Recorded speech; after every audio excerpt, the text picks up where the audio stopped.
හෙට කෙහෙලිය රබුක්කල් ඇමතිතුමා මෙතනින් ඉවත් වුණොත් මේ ප්‍රශ්නේ විසඳනවා. කෙහෙලිය සම්බන්ධව පසුගිය දවස් ටිකේ ගොඩක් කතන්දර ඔබට අහන්න ලැබුණා. එයා සෞඛ්‍ය ඇමති වෙලා හිටපු කාලේ ගෙනාපු බෙහෙත් වර්ග කොයි වගේද? ඒ වගේ තිබ්බේ මොනාද කින්ද මන්ද කියලා ඔයාලා මේ වෙනකොටත් දන්නවා. මේ කතාව ටිකක් කියන්න පරක්කු වුණත් පරක්කු වෙලා හරි කියන්න ඕනේ කියලා හිතුනේ කෙහෙලියට විරුද්ධව විශ්වාස භංගයක් ගෙනාපු වෙලාවේ ඒ කිසි දෙයකට ඍජුවම ඇමතිට වග කියන්න බෑ කියලා. ඒ වෙලාවේ රනිල් වික්‍රමසිංහගේ ආණ්ඩුවයි කෙහෙලියවයි දෙකම එකට තියලා සුද්ධ කරපු එවකට පාර්ලිමේන්තු මන්ත්‍රීලා සහ ඇමති ගොල්ලෝ ගැන කතා කරන්න ඕනේ කියලා හිතුණා. ඒ නිසා මේක මතක තියාගන්න කෙහෙලිය රබුක්කල් ඇමතිතුමා ඉවත් කරා කියලා මේ විශ්වාසභංග යෝජනාව ගෙනාවා කියලා මේ සෞඛ්‍ය ක්ෂේත්‍රයේ තියෙන ප්‍රශ්න විසඳෙන්නේ නැහැ. මේ විශ්වාස භංගය පාර්ලිමේන්තුවේ විවාදයට ගන්නේ 2023 අවුරුද්දේ සැප්තැම්බර් මාසේ. සමගි ජන බලවේගයේ නියෝජනය කරන පාර්ලිමේන්තු මන්ත්‍රී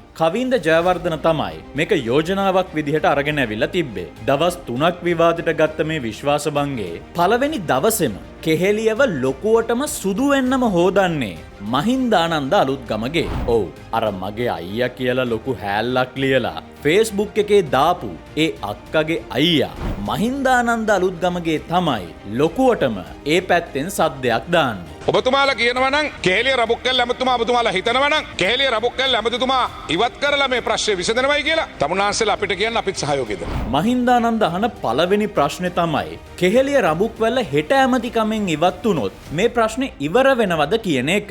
එහෙම ඉවර වෙනවා නම් එයාලත් මේකට ෆුල් සපෝට් එකක් දීලා විශ්වාස භංගය දිනවන්නත් කටයුතු කරනවා කියලා කියනවා. මේ අදහස කියපු එකම කෙනා මහින්දානන්දම නෙවෙයි. සමස්ත විවාදය පුරා කතා කරපු ගොඩක් අයගේ අදහස වුණේ ඒක. එහෙම කියලා එයාලා උත්සාහ කළේ සෞඛ්‍ය ඇමති කොහොමද මේකට තනිවම වග කියන්නේ කියලා එක සමාජගත කරන්න. මේවා මේ නිලධාරීන්ගේ සහ ක්‍රමවේදයේම පමණක් වැරද්දක් කියලා ඒත්තු ගන්වන්න. එහෙම නැතුව මේ සෞඛ්‍ය ඇමති මාරු කරලා මේ ප්‍රශ්නේ විසඳෙන්නේ නැහැ කියන එක බොහෝ දෙනා කියන්න උත්සාහ කළා. ඔය කියන කාරණේ ඇතැම් අවස්ථාවල් වල හරි වෙන්නත් පුළුවන්. හැබැයි ඒ සිද්ධිය මේකට 100%ක්ම ගලප ගන්න පුළුවන්ද? මං කියන්නේ සෞඛ්‍ය ඇමති මාරු කරලා මේ ප්‍රශ්නේ විසඳන්න බෑ කියන එකට එකඟ වුණා කියමුකෝ. එතකොට සෞඛ්‍ය ඇමති විදිහට කෙහෙලියව තියන් හිටියා කියලා දැන් සුගතියක් උදා වෙලා තියෙනවද? ඒ නිසා මේක ඇමතිවරයා ඉවත් කිරීමෙන් මේ ප්‍රශ්නේ මේ සෞඛ්‍ය ශ්‍රේෂ්ඨයේ තියෙන කිසිම ගැටලුවක් අපිට විසඳන්න බෑ. ඕකට මේ මම මුකුත් කියන්න යනවට වඩා එයාලගේ ඒ කාලේ ලොක්ක රනිල් වික්‍රමසිංහම මේ පසුගිය මැයි 11 වෙනිදා අපරාධ පරීක්ෂණ දෙපාර්තමේන්තුවටම ඇවිල්ලා හරි ලස්සන උත්තරයක් දීලා ගිහින් තියෙනවා. රනිල් කියලා තියෙනවා ප්‍රශ්නගත ප්‍රතිදේහ එන්නත් සිදුවීමට නම් කැබිනට් අනුමැතිය දුන්නේ අමාත්‍යවරයා සිදු කළ කරුණු දැක්වීම මත පදනම් වෙලා කියලා. එහෙම කියලා රනිල් කියලා තියෙනවා කැබිනට් පත්‍රයක තියෙන කරුණු සම්බන්ධයෙන් විෂය භාර අමාත්‍යවරයා වගකීමෙන් බැඳී සිටිනවා කියලා. අදාළ කැබිනට් රැස්වීමේ ප්‍රධානියා ලෙස හිටපු ජනාධිපතිවරයා කියා සිටියා. කැබිනට් පත්‍රයක අදාළ කරුණු සම්බන්ධයෙන් විෂයභාර අමාත්‍යවරයා වගකීමෙන් බැඳෙනවා කියලා. දැන් සිද්ධි ටික ඔක්කොම වෙලා ඉවරයි. සිද්ධිය ඔක්කොම වෙලා මහින්දානන්දලත් ඔය වෙන වෙන සීන් වලට ඇතුළට ගිහිල්ලා. කෙහෙලියත් ඔය අමාරුවෙන් අර බස් එකටයි මේ බස් එකටයි නගින අස්සේ. රනිල් මහත්තයා අර එහෙම කාරණාවක් කියලා ගියාම මහින්දානන්දට දැන් මොකද හිතෙන්නේ කියලා දැන් මට අහන්න විදිහක් නැති එක ගැන මං දුක් වෙනවා. මොකද එයාලා සෑහෙන නැටුමක් නැටුවනේ ඒ කාලේ බෙරිහන්දිදී වික්‍රමසිංහගේ ආණ්ඩුවයි දූෂිත ඇමතිලයි රැකගන්න. එහෙම රැකගත්ත උන්දැම මේවට නම් වග කියන්න ඕන ඇමති තමයි කියලා අපරාධ පරීක්ෂණ දෙපාර්තමේන්තුවටම ඇවිල්ලා කියලා ගියාම ඔය මහින්දානන්දට විතරක් නෙවෙයි මේවා අහන් ඉන්න ඒ කඳවුරේම බයි මහත්වරුන්ට පොළොව පලාගෙන යන්න හිතෙන්නේ නැද්ද? මේකේ හොඳම කෑල්ල තමයි මහින්දානන්ද කියනවා කෙහෙලිය බාල ඖෂධ ගෙනල්ලා තියෙනවා කියලා ඔප්පු කරන්න පුළුවන්. අධික මිලකට ඖෂධ වැරදි විදිහට ගෙනල්ලා තියෙනවා කියලා ඔප්පු කරන්න පුළුවන්.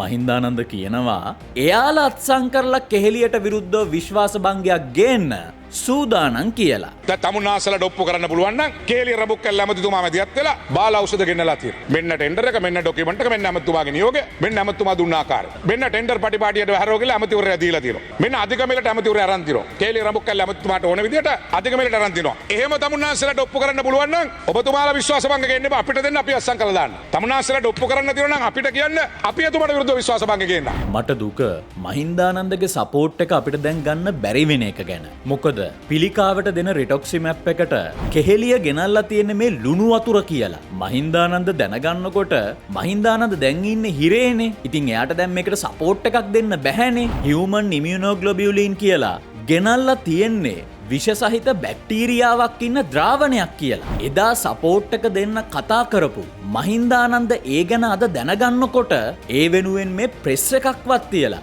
අනේ අපිට වැරදුනා කියලා කියාගන්නවත් විදිහක් නෑනේ. අර හැලි ලියලා අයියා ගැන පෝස්ට් දාන ඒ අක්කටවත් කියන්න බැරිද අඩුම මේ අපරාධය ගැන මහින්දානන්දගේ මතය කියලා හැල්ලක් දාන්න කියලා. දැන් මේ බහල බෙහෙත් ගේන්න කවුද නිර්දේශ කරන්නේ? කේලි රබුක්කල් ඇමතුමා. එහෙම නැත්නම් ජනාධිපතිතුමා. එහෙම නැත්නම් කැබිනට් මණ්ඩලය. නෑ. ඒක නිර්දේශ කරන්නේ විශේෂඥ වෛද්‍යවරුට. මේ වැත්තට මේ hina වෙන්න කියන්න ඕනේව නෙවෙයි. මේවා කෑ ගහලා සාප කරන්න ඕනේ මාතෘකා. මොකද මහින්දානන්දලට වැරදුනා කියලා එයාලා දැනගන්නකොට නෙවෙයි. මහින්දානන්දලා එදා කට උල් කර කර මේ රටේ මිනිස්සුන්ට කිව්වේ බොරු කියලා. අද ඔප්පු වෙනකොට මේ රටේ මිනිස්සුන්ට වෙන්න ඕනේ හරිය වෙලා ඉවරයි. ඒක මේ මහින්දානන්ද මැරෙනකන් හිරේ ගියාත් මිනිස්සුන්ගේ ජීවිතවලට වෙච්ච හානිය ආය ඇදලා ගන්න පුළුවන් කමක් නැහැ. ඒ අනුව හියුමන් ඉමියුනෝග්ලොබියුලින් නමින් මිනිස්සුන්ට දෙන්න මිලදීගෙන තිබෙන්නේ මිනිස් ශරීරයට අහිතකර විෂ බැක්ටීරියා ඇතුළත් ද්‍රාවණයක්. මේ වැරදි බෙහෙත් හින්දා අසරණ වෙච්ච ලෙඩ්ඩු අපි කවුරුත් දන්නේ නැතුව මිය ගිය ලෙඩ්ඩු කොච්චර ඉන්න වැතිද? ඒ මිනිස්සුන්ගේ පවුල්වල ඉන්න මිනිස්සුන්ට මේවා කොයි විදිහට දැනෙන වැතිද?